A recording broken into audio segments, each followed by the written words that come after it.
This is the video for Week 3, Discrete Probability Distributions, of the 8-week Statistics course. We will talk about the following subtopics: discrete variables, probability mass function, binomial distribution, binomial probabilities, geometric distribution, Poisson distribution. Discrete variable takes on values of any numeric sequence, finite or infinite. Example of finite sequence: 1, 2, 3, 4, 5, 6 outcomes of dice rolling. Example of infinite sequence: 0, 1, 2, number of heads in a row while tossing a coin. Can you have 10 heads in a row? What about 100? 1000? The probability of this is low.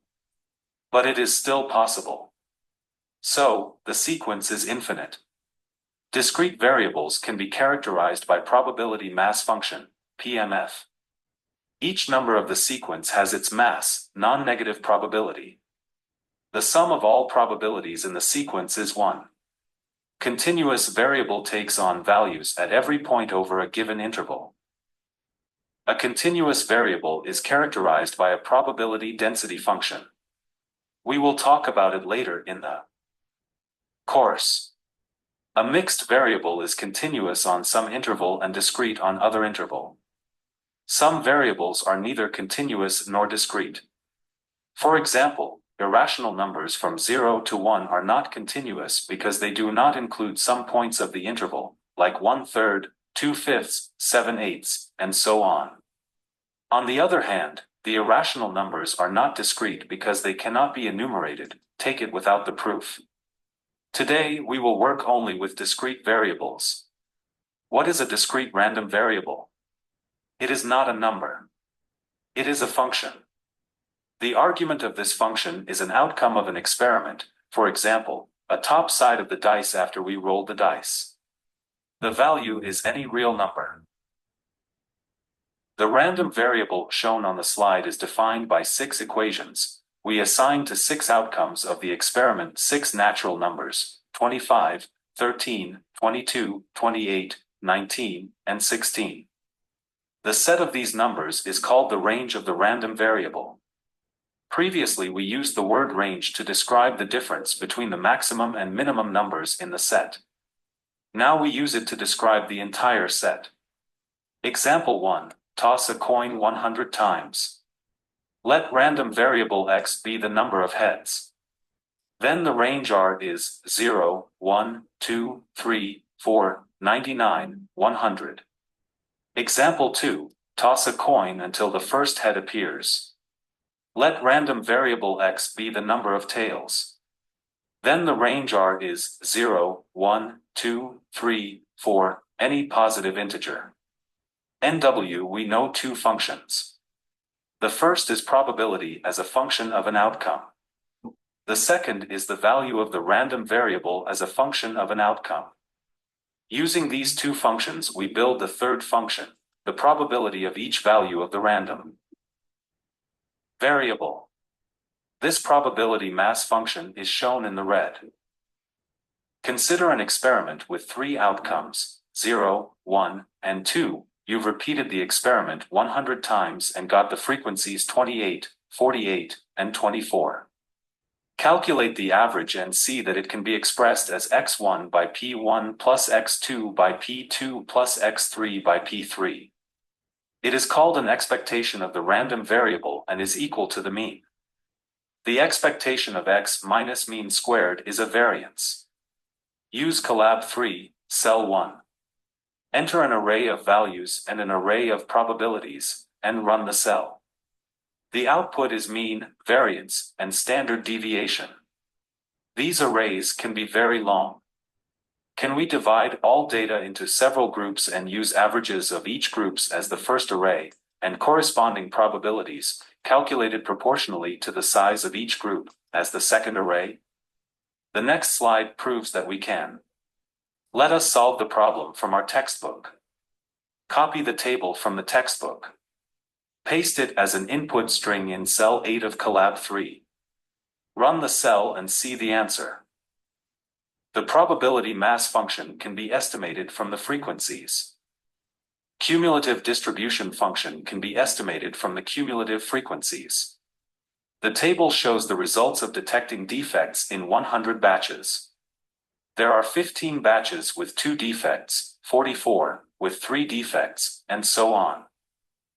It means that the cumulative probability is 0.15, 0.59, and so on. Using cumulative probability, we can answer the question, what is the probability that there will be less or equal to 5 defects in a batch? The answer is 0.87. What is the probability that there will be more than 5 defects in a batch? The answer is 0.13. Binomial distribution. A binomial experiment has only 2 outcomes, success and failure. Let x be the number of successes if we repeat the experiment n times. What is the probability of x? Let's use a tree graph to solve this problem. We start from point S. If the first trail is success, we go up, if failure, down, and so on for each next trial. We have made n steps. If we reached height x, we have made x steps up. We could make these steps in n different moments, so the number of possible paths from the start to the end point is equal to the number of combinations of x from n. The probability of each of the paths having x steps up is p to the power of x by 1 minus p to the power n minus x. As a result, we have a formula for the binomial distribution b as a function of x, n, and p. To build the graph of this function, use Colab 3, cell 2. Enter n and p as input data, run the cell, and see how the probability depends on x. To build the cumulative distribution, use Colab 3, cell 3. The mean of the binomial distribution is n by p. The standard deviation is the square root of n by p by q, where q is 1 minus p. We can solve simple problems. For example, the probability of success in an experiment is p equals 0.01.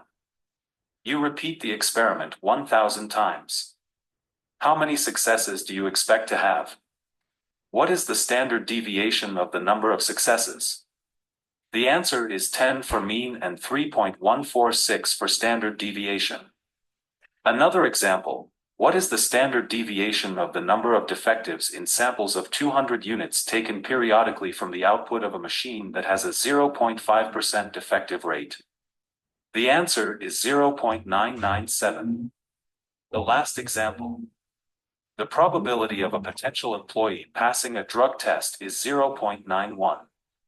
If you selected 15 potential employees and gave them a drug test, how many would you expect to pass the test? The answer is 0.91 by 15 or 13.65. To see a graphical illustration, use Colab 3, cell 2. Another type of problem is the problem of binomial probabilities. For each number x, there are 5 binomial probabilities. For example, if x equals 4, these probabilities are 1. Probability that the number of successes is equal to 4, 2. Probability that the number of successes is less than 4, 3. Probability that the number of successes is less or equal to 4, 4. Probability that the number of successes is greater than 4.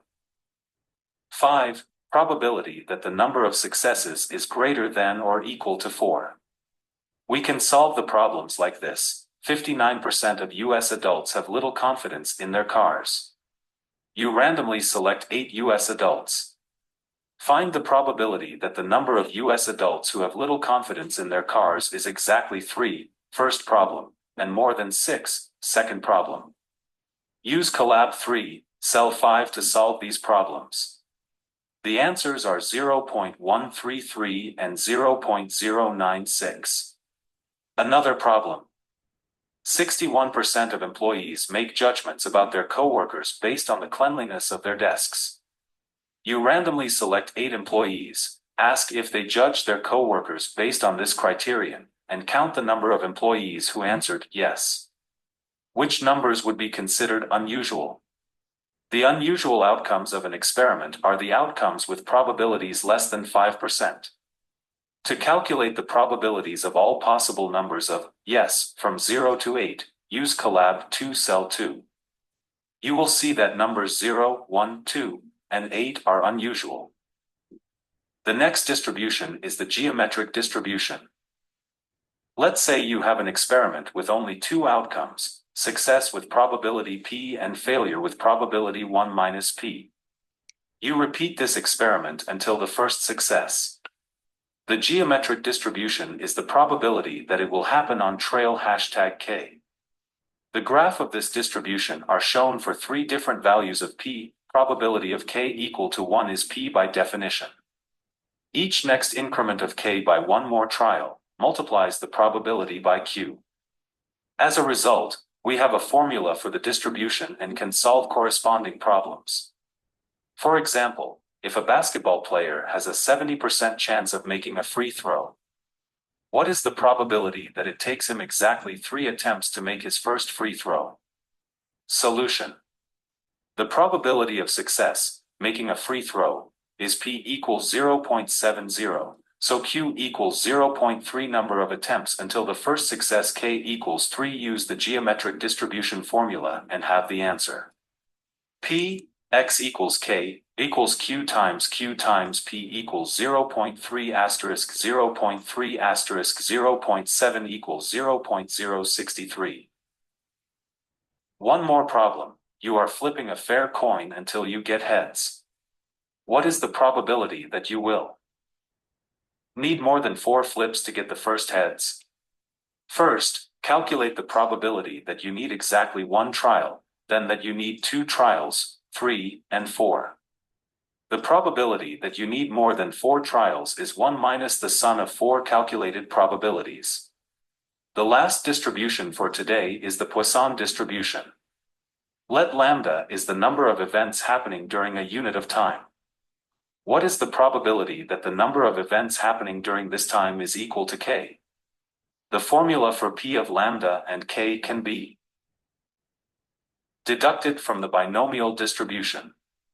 The graphs for 3 different values of lambda are shown in the figure. T can be proven that the mean and standard deviation are equal to lambda. Notice that instead of events happening during a unit of time, we can speak about objects found in some unit region. For example, it is known that 2% of the products made in a company are defective. Find the probability that less than 1 item is defective in the sample of 100 items. Less than 1 means 0, so k equals 0. But what is lambda?